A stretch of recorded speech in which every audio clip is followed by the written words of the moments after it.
আসসালামু আলাইকুম রহমতুল্লাহ। আপনারা যাকে দেখছেন উনি হচ্ছে কারি এনামুল হাসান সাদি সাহেব। উনি প্রতি সপ্তাহে একদিন জামিয়া আসিয়া মদিনাতুল উলুম মুসলিমপাড়া আহমদপুর সাভার ঢাকা মাদ্রাসায় মস্ক করাতে আসেন।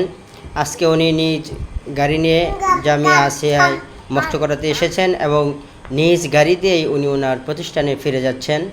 আপনারা সকলেই দেখছেন কারি এনামুল হাসান সাদি সাহেবকে। উনি ওনার গাড়িতে অবতরণ করছে। এখন উনি গাড়ি নিয়ে উনি চলে যাবেন।